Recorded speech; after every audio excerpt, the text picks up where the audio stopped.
चलिए बच्चों, example number 6 है कॉलेज का। Most important example. ठीक है। चलिए, क्या है इसके अंदर। अब देखो, मैं पहले एग्जाम्पल पढ़ने से पहले आपको फिर से एक बार थियरी एक्सप्लेन कर देता हूँ, पता चले कि एग्जैक्टली क्या पॉइंट डिस्कस किया गया है यहाँ पे। ऐसा कहते हैं कि, क्या कहते हैं कि कोई भी इंडिविजुअल रेसिडेंट है कि नहीं, वो कैसे पता चलेगा आपको। तो क्या कह रहे हैं, रेसिडेंट जानने के लिए उसको इंडिया में 182 डेज या मोर स्टे करना पड़ेगा तो रेसिडेंट हो जाएगा। कहा तो अगर 182 डेज नहीं करता है तो 60 डेज प्रीवियस ईयर में स्टे करेगा एंड 365 डेज या मोर करेगा पिछले 4 सालों के अंदर। यही कंडीशन है। बट फिर बोलते हैं कुछ एक्सेप्शन है। कुछ एक्सेप्शन केसेस में ये डेज चेंज होने वाले हैं। एक्सेप्शन में क्या कहते हैं, अगर कोई इंडियन सिटीजन है जो इंडिया के बाहर जॉब पर्पस के लिए जा रहा है तो आपको 182 डेज ही कंडीशन, ये वाली ही कंडीशन देखनी है, ये वाली नीचे वाली कंडीशन नहीं देखनी है। फिर ऐसा कहते हैं कि कोई Indian citizen as a crew member of Indian ship बाहर जा रहा है तो 182 डेज ही आपको देखने हैं, सेम एज दिस। फिर ऐसा कहते हैं कि कोई इंडियन सिटीजन, ध्यान से, इंडियन सिटीजन अगर इंडिया में विजिट के लिए आ रहा है, इंडियन सिटीजन भी and person of Indian origin भी, तो ऐसे केसेस में आपको 182 डेज कंडीशन ही देखनी है ना, बाकी सब देखना नहीं है। बट फिर इसके अंदर कुछ ट्विस्ट था। अब क्या कह रहे हैं, अब ये कह रहे हैं कि अगर कोई इंडियन सिटीजन इंडिया में विजिट के लिए आ रहा है, ऐसा है, ठीक है। तो तो क्या देखना है, तो यहाँ ध्यान से, इंडियन सिटीजन या person of Indian origin India में विजिट के लिए आ रहा है तो क्या देखना है। ये देखो, ये हो गया फॉरेन, ये फॉरेन कंट्री हो गई सर, और ये इंडिया हो गया।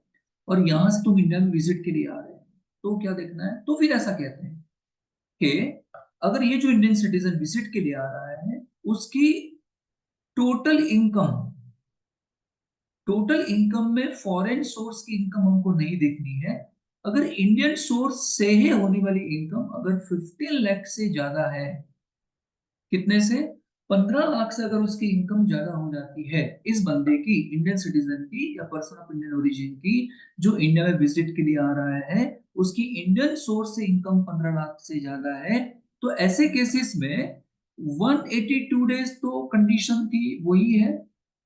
और जो आप 60 डेज एंड 365 देखा करते थे ना, तो यहाँ 60 डेज की जगह आपको देख लेना है 120 डेज। अगर इंडियन सोर्स से इनकम उसकी होती है तो 15 लाख से ज्यादा। Done, clear. तो देखो, इसी इसी एग्जाम्पल पे, इसी एक्सेप्शन पे हमारा एग्जाम्पल है। कोई इंडियन सिटीजन है, employment with multinational company and posted in Singapore during the previous year 23-24, India में विजिट के लिए आया 145 डेज, 145 डेज के लिए आया है, मतलब 182 डेज से कम हो जाते हैं। आप समझ गए ना। In earlier 4 years, 900 days हो रहे हैं। X want to know his residential status for the assessment year 24-25। His annual income बोल दी है, income from salary, rent, consultancy received in Singapore, मतलब ये तो फॉरेन इनकम हो जाती है, फॉरेन इनकम है। Income from business accrued and received outside India, control from Singapore, मतलब ये भी फॉरेन इनकम है और बिजनेस यहाँ से कंट्रोल होता नहीं है ना। Income from another business accrued received outside India, controlled from India, ये फॉरेन इनकम है बट कंट्रोल फ्रॉम इंडिया है। तो एंड रेसिडेंट ऑर्डिनरी रेसिडेंट के लिए टैक्सेबल हो जाएगा, रेसिडेंट बट नॉट ऑर्डिनरी के लिए टैक्सेबल हो जाएगा। ठीक है, ये 8 लाख रुपए है। ठीक है, interest on FD in India ये कितने, 11 लाख रुपए है। Any other income in India और outside, any other income in India outside India nil है। एंड लाइफ इंश्योरेंस प्रीमियम उसने पे किया है, वो डिडक्शन के लिए काम आता है, एटीसी में डिडक्शन के लिए काम आता है। अब सवाल ये आता है कि इंडियन सोर्स से होने वाली, बेटा इंडिया से होने वाली इनकम कौन कौन सी है, कौन कौन सी हो गई? ये 8 लाख रुपए ये हो गई, 11 लाख रुपए ये हो गई। मतलब 8 और 11 लाख मिला के कितने होते हैं? 19 लाख हो जाते हैं। अगर इसको डिडक्शन दिया जाए एटीसी में, तो डिडक्शन आता है 1.5 लाख रुपए का, है ना? डिडक्शन 1.5 लाख का आता है। तो इसको लेस करने के बाद भी आपकी इनकम आती कितनी है? आपकी इनकम आती है 17,50,000। इसका मतलब 15 लाख से बढ़ गई। तो ऐसे केसेस में आपको 120 डेज देखने हैं। कितने देखने हैं बच्चों? 120 डेज। देखो, इंडियन सिटीजन या पर्सन ऑफ इंडियन ओरिजिन, ये वाली कंडीशन, हिज टोटल इनकम, है ना, एक्सेड 15 lakhs, फॉरेन सोर्स से नहीं होनी चाहिए, ठीक है, वो भी हो रहा है। कम्स टू इंडिया विजिट, ये भी हो रहा है। Is in India for 145 days, that is 120 days हो गया, और पिछले 4 सालों में 365 डेज हो ही जाएगा, क्योंकि 900 दिन तो हो ही रहे हैं।